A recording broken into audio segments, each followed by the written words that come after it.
I'm Don, and then Maria de la Fuente. It's with an E at the end, not an A.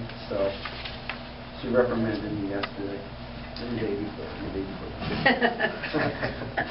So these are the people that we want to thank. CFAR's here. If we didn't have this facility here, it would be very difficult to have the programs that we have down here. It would almost be impossible. So the way I broke it up today is I'm going to go through plant physiology for most of the day, but I've broke it up in a different way. I'm going to talk about plant structures first, the different organs of the plant and what their roles are. And then after that's all done, we might take a break. I'm going to talk about some basic physiological concepts that you should be aware of. And there's only about 5 of them. Transpiration, respiration, photosynthesis, nutrient uptake, and water uptake. And you might say to yourself, well, I already know all these things, so why am I here today? But what I hope to do is try to incorporate those physiological mechanisms into real-world issues that we deal with. You know, what happens when they're in a container? What happens when we're in propagation? What happens when we're in the field? What happens when we have drought stress or salt stress? How do these physiological processes get impacted, or at all, if they are impacted in any way? So I'll try to help put that together for you so you help thinking things through a little bit better than you were before you came into the program. Then I will talk about plant hormones, basically introduce you to the different types of hormones that the plants have and how they work, very similar to hormones with people. I'll make a lot of analogies today with people because we are living organisms just like plants, and a lot of our basic processes are similar. Then I'm going to hit upon a little bit of the plant essential nutrients. And why I'm doing that today is I just want you to understand the concepts and how the different physiological concepts are impacted by plant essential nutrients and what happens. I'm going to give you some real-world examples of some problems that can occur. And then finally, in the latter part, we're going to talk about cultural and environmental effects on plants and give you some more specific examples. So we're going to rehash things a few times just so you start understanding how things work.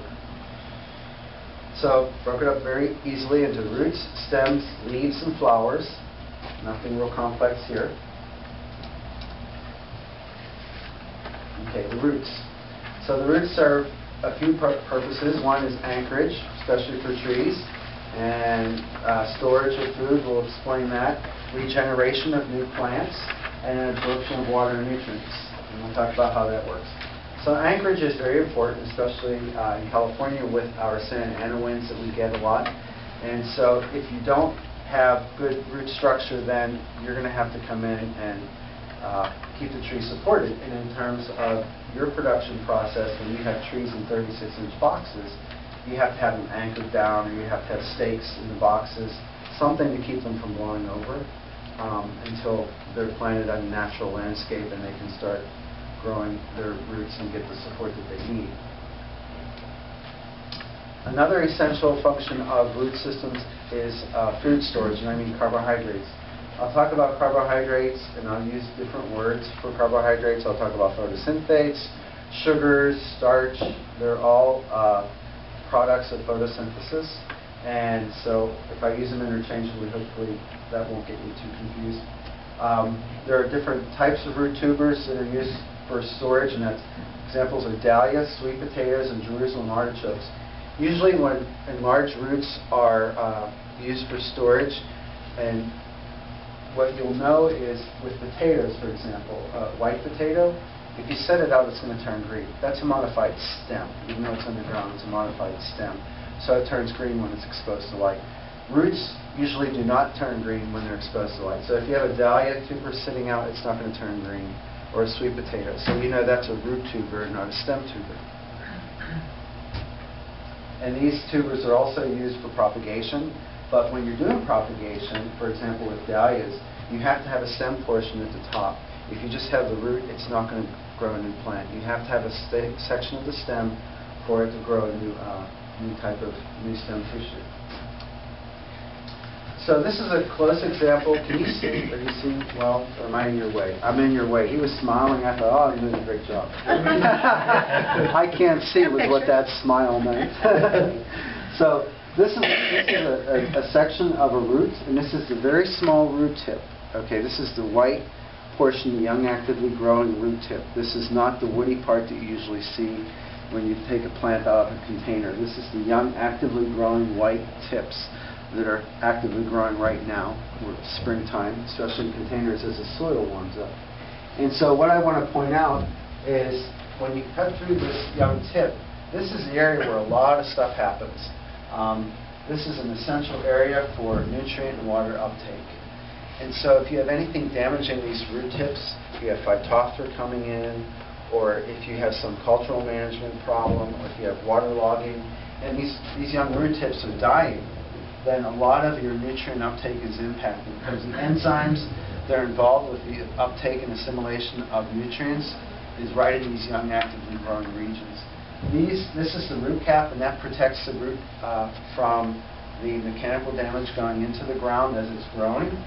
And then these are root hairs, and they're only about a cell in diameter, and they go out a few millimeters. And these are very temporary, but they're really essential for the enzymes that are involved in nutrient uptake. And so as this root grows, these old root hairs will slaw off. And I describe this is a lot like a human intestine. We have cilia in our intestines, and those cilia are really important for amino acid and carbohydrate uptake. But those cilia slough off and new ones are produced. And so it's a very active, dynamic process. And so the same goes for root systems. The cilia are these root hairs are very important, and they're important for the nutrient uptake. Now some plants, like your ericaceous plants, blueberries, rhododendrons, azaleas, they don't have root hairs, but they have something else. The Archistaphyllus, our native plants, they have mycorrhizal associations, and these are a beneficial fungus, and they attach themselves and grow into the roots.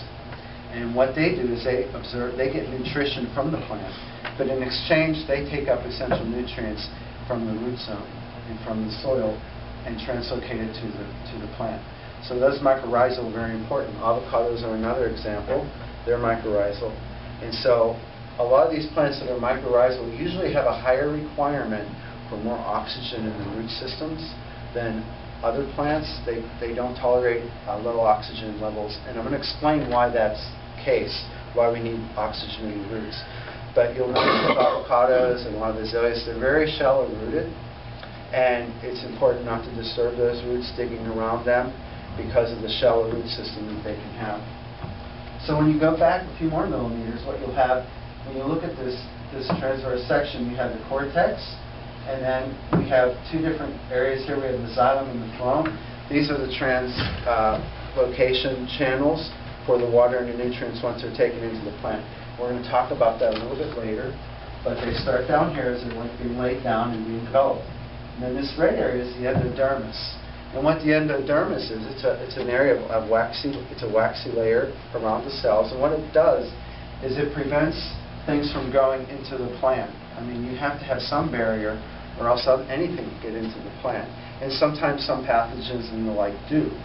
But this is one way. What happens is water nutrients are taken up into the plant. They can go in between the cells, or they can go through the cells. But in order for water nutrients to get past this area, it has to go through the cells. So it has to be taken up through the cell membrane, into the cell itself, and then it goes through another membrane and into the next cell. It just can't be going around the cells because of that waxy layer that's built up around that region. And then as you go further back, you start getting branching and more root hairs and more mining for nutrients and water into the root zone.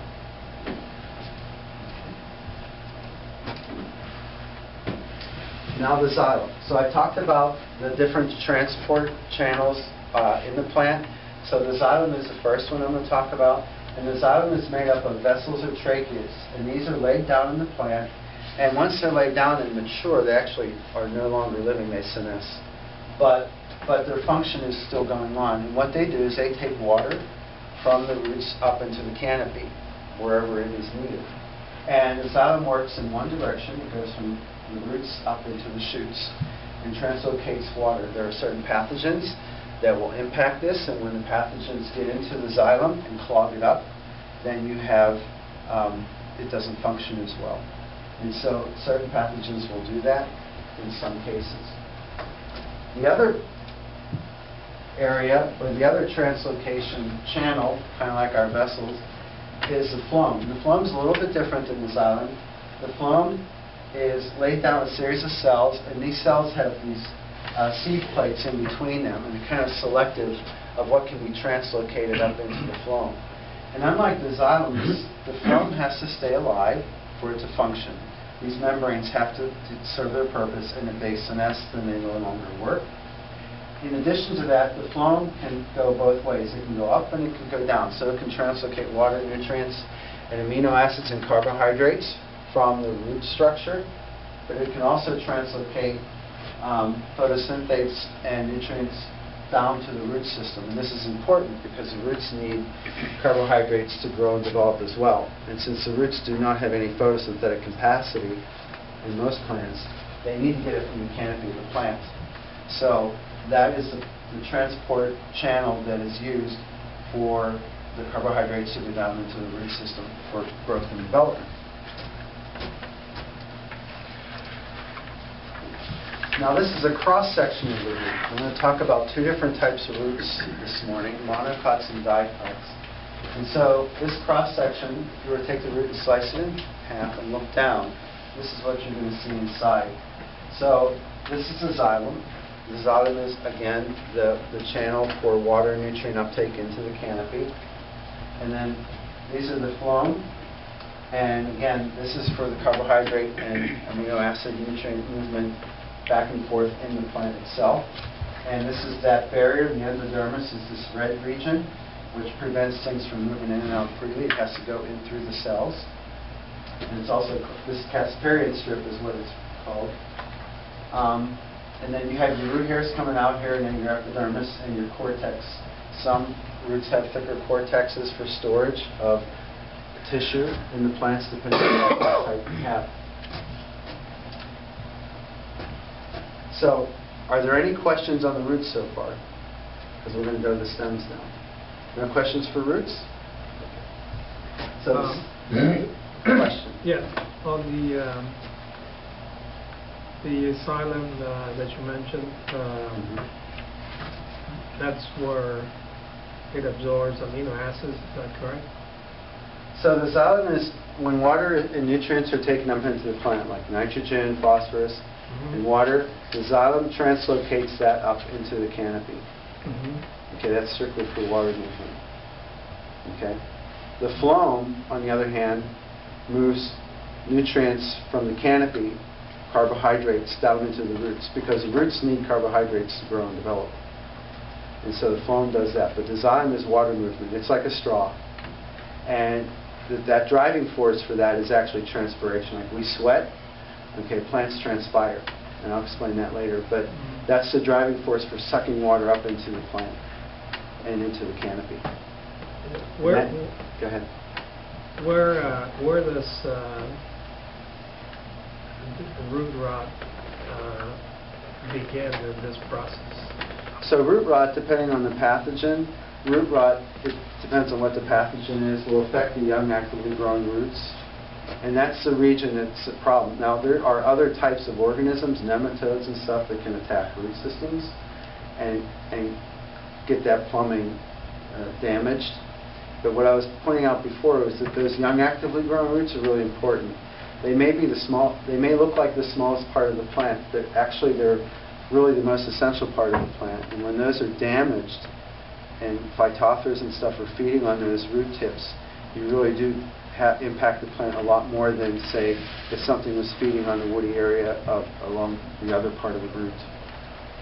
But let's say like fungus, where does it try to attach itself? I don't know exactly the mechanisms of fungus attacking the roots. Maybe Jim or someone else. Okay, Maria. Let Maria answer that question. Well, that depends also on what type of fungus are we talking about. Most of the fungus that operate in the root systems are what we call water moles. So they have special enzymes to penetrate inside the roots, and then that's how they spread inwards. So through the cortex sometimes, eating while they are, climbing, let's put it that way. Others, they go to the crown that's more specific in the crown because they need a lot more air to survive. So we have a myriad of soil fungi that can attack roots that are pathogenic, and every single one has a different way of action. So, but if you keep, let's say, a better way to have avoiding these issues is if you keep a very well-drained soil and the balance of air and water in the pores, the pore space is correct. That's it. And of course, avoiding getting the fungus into your into your potting mix or your soil system. I think I've heard is that the roots need to be aerated, and forgive my ignorance, but no. how do you aerate roots when it's in the ground? I mean, Yeah, well, remember, it's not a solid space, the ground. The ground has a lot of air space, a lot of air space. Those pores that are formed by the contact or not contacts of the soil particles, the balance of air and water needs to be perfect. So otherwise you will like inundate your soil space and the roots will die because there is no oxygen flowing through. And some plants are more adaptable to a variety of soil conditions than others. Some plants are a little more sensitive, like I said, the avocados, blueberries, azaleas, camellias. They're a little more sensitive to aeration in the root systems, and so they can be a little more damaged, or they can be affected more with pathogens. Proteas are another one. They need well-drained soils as well. You know, or some of these phytophthors really do take advantage of these plants. Our native plants, Archistaphyllus, are another one. They need well-drained soils. They're a little more sensitive to that, especially in warm, moist conditions rather than cool, moist conditions. So it depends on the pathogen. Some pathogens, just like plants, some plants grow really well in the wintertime when it's cooler, and other plants do really well in the summertime. Pathogens have the same environmental needs or cultural needs. Some pathogens grow better in cool, wet soils, and some pathogens grow better in warm, wet soils or warm, moist soils. So it really depends on the pathogen. Okay. But if it's affecting the young, actively growing part of the roots, you're going to have issues with nutrient uptake because those are the areas where those nutrients are taken up into the plant. The other thing is if it's the xylem or the phloem that's being impacted by the pathogen, it's more impacting the plumbing of the plant. So plants may be able to get nutrients into the plant, but they can't translocate it to the area that it needs to because the phloem or the xylem tissue has been damaged physically, and so they can't translocate. Okay? I'm going to talk about a little bit more about air in the soil and explain why that's required as well, because it's an essential part of the plant process in terms of respiration, which I'll get into. So let's talk about the stems. The stems have several different functions. One is to support the canopy of leaves, especially in flowers. The stems, depending on the plants, I gave a talk at the Master Gardeners last week in the desert, and a lot of the desert plants actually have chlorophyll on them, so the stems actually do produce photosynthase. Shoot regeneration, depending on the plant type that you're working on, there will be opportunities for stem cuttings to grow roots. And then the pathway for water nutrient transport, I was talking about the xylem and the phloem when I mentioned the root systems. And then a pathway for food transport. And I'm going to go through each of these. So support. Trees grow up through trees have a purpose, in a forest to get light. And so trees grow upright, and that whole purpose is to get the leaves up through the canopy of other trees or shrubs to reach and get the maximum input of light. So it's very important that a healthy stem will support the leaf canopy. Now in production processes, sometimes we don't grow plants where those stems are optimized for their strength. And this is a lily production. And you can see the wire mesh here because they're close together, and what we're trying to do here is grow lilies for cut flower production. So in this system, it's really essential to have a long stem for the cut flower, because eventually they go into storage. They cut part of the stem off. When they go to the florist, another part of the stem is removed. And so you need to start off with a longer stem, which is not typical of how the plant would normally grow in its natural environment, or the cultivars that have been bred. And so as the plants get taller, these supports can be moved up so that the stems do not fall over.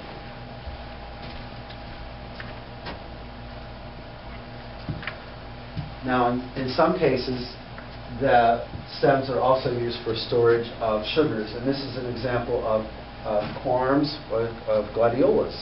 And so what happens here is this is actually a modified stem, and the way you can tell that is you have these inner nodes, and so it's just a compressed stem, and this is the storage of energy for the next season's growth. And actually, if you look here, if you were to dig up a gladiola while it's growing, you'll see this corm will start shrinking in size. So all the energy that's in here, all the carbohydrates will be used up.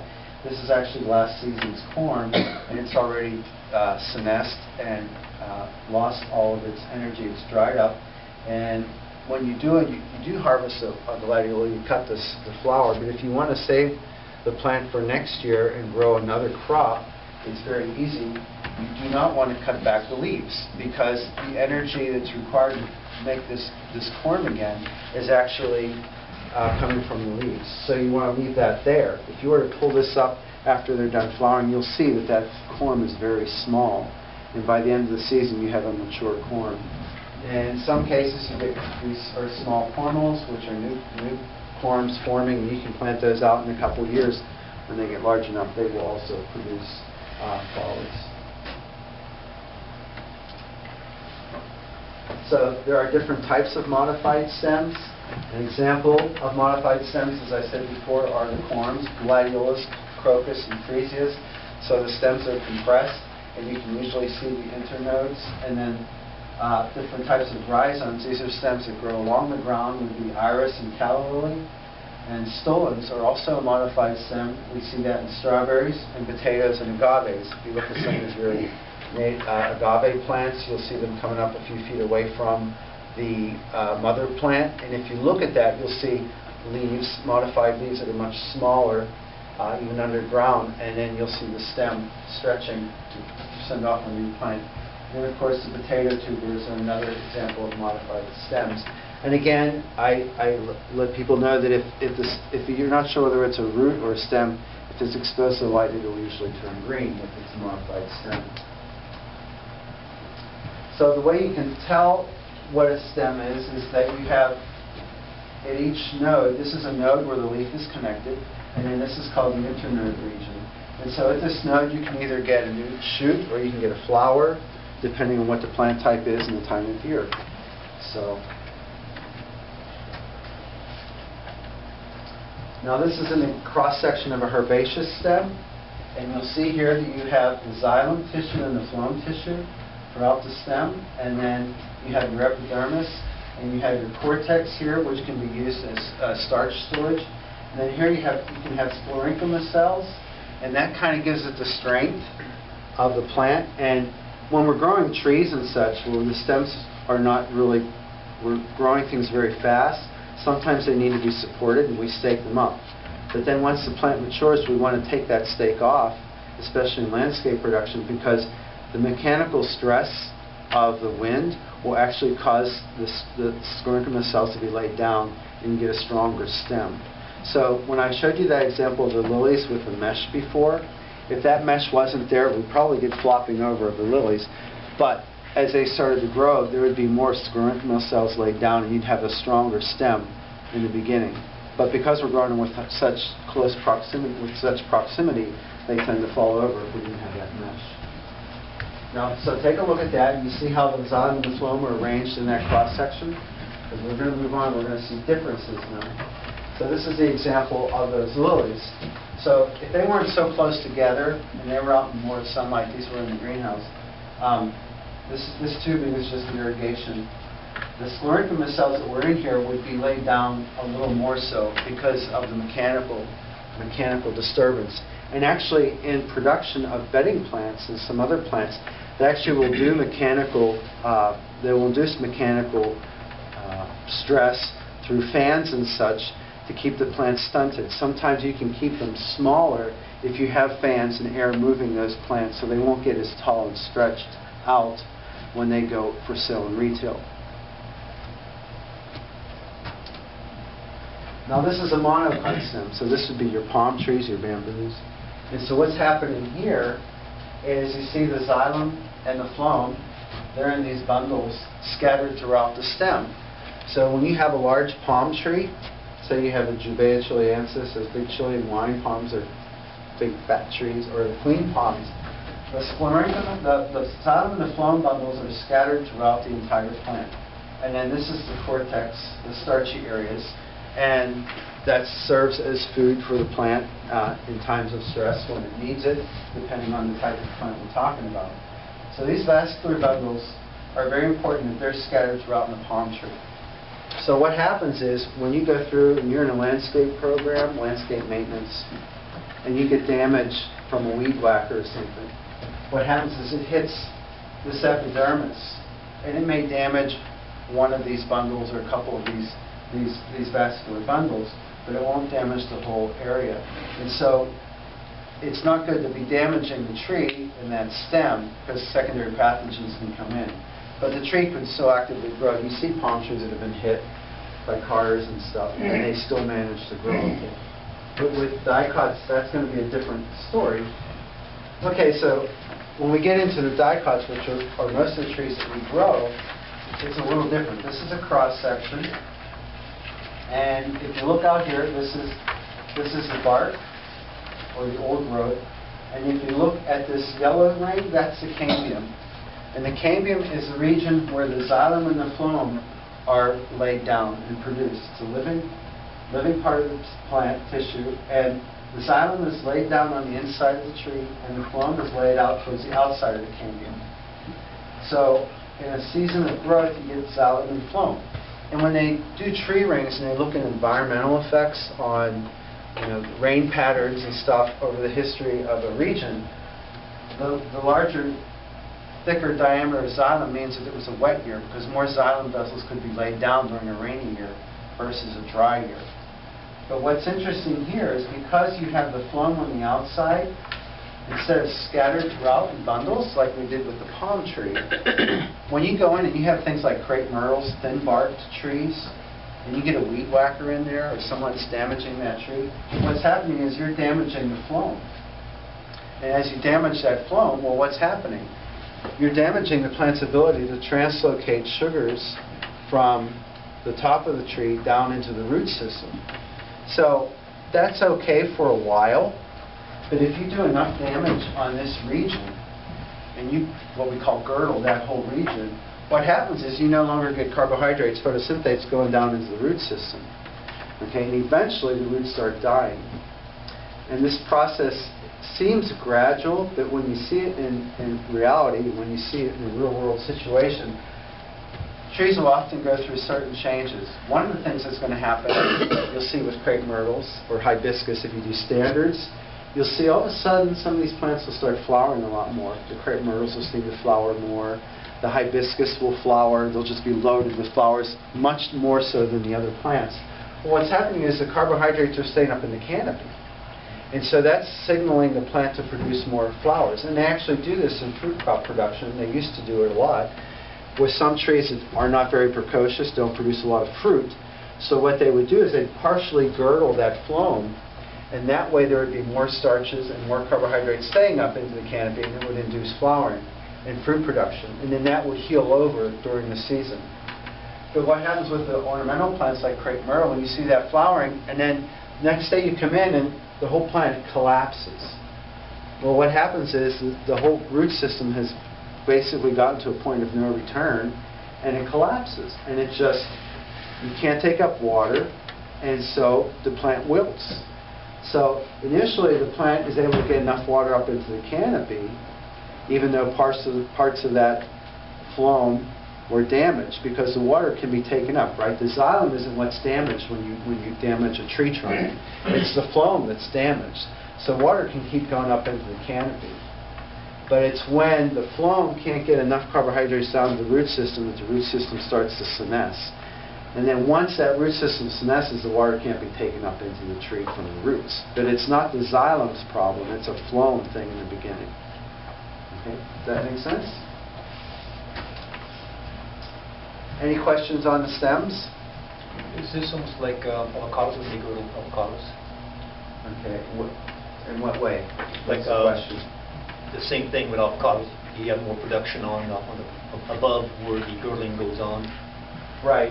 Yeah. A lot of plants, for some reason, and while it can be a good thing in some production practices, it has to be managed really well, because of course when you are damaging a stem, you're opening up an opportunity for pathogens to come in. So it's something that it should be done carefully when people do it. And I have not heard of people doing that in avocados. So if it's done, I don't know about it. I don't work in avocado production.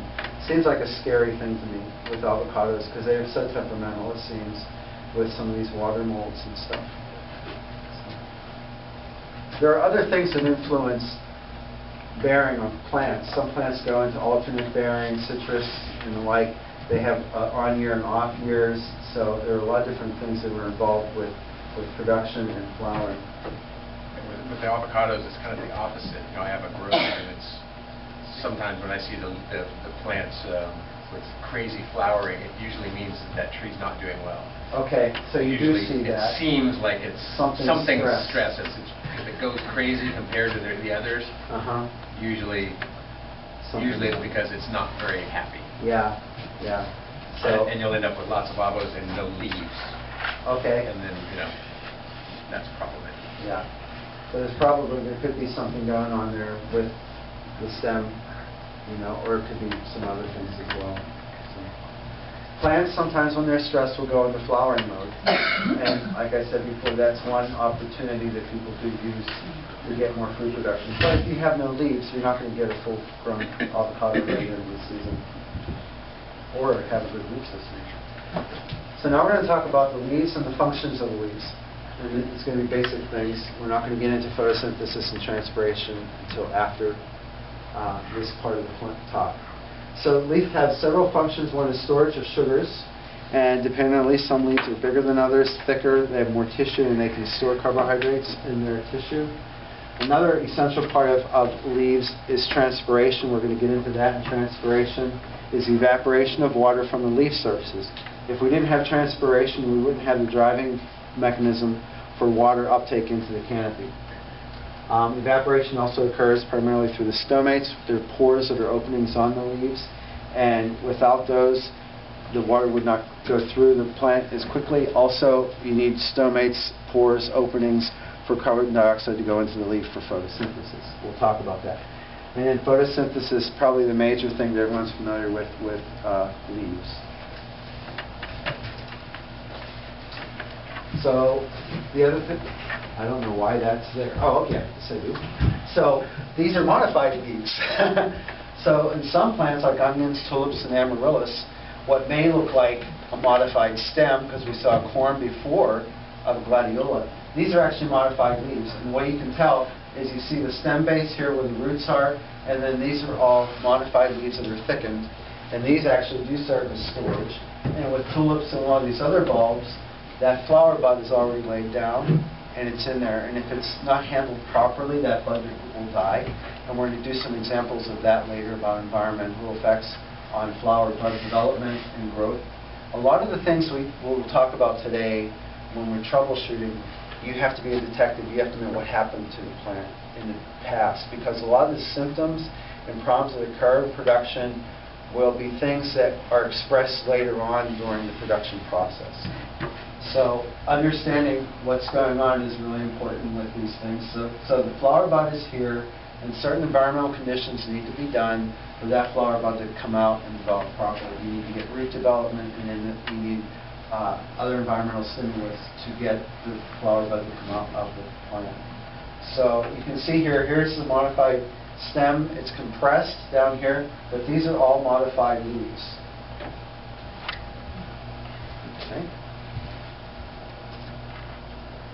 Any questions on this, on the leaves? Okay, we're going to talk about photosynthesis, transpiration. I'll get more into the stomates and how they work in a second. So flowers, I'm being real brief with flowers, but flowers are important. Flowers attract pollinators and they attract humans.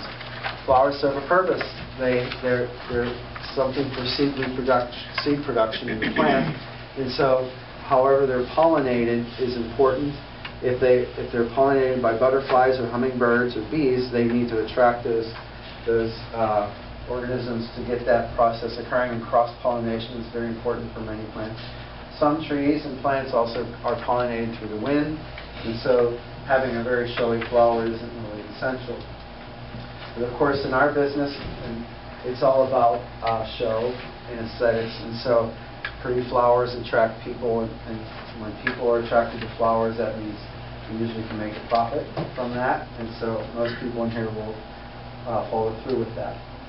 So we're going to take a little bit of a break right now, because I had coffee, and so we need to do that. And now I'm going to talk about the physiological processes in each of those organs. I kind of bunched it out this time, so we can go through and start with that.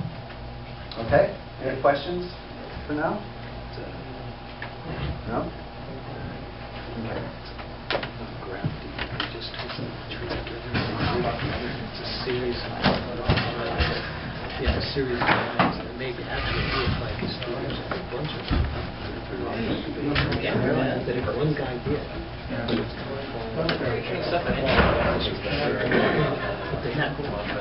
Oh, yeah. Yeah, because I noticed that there are the smaller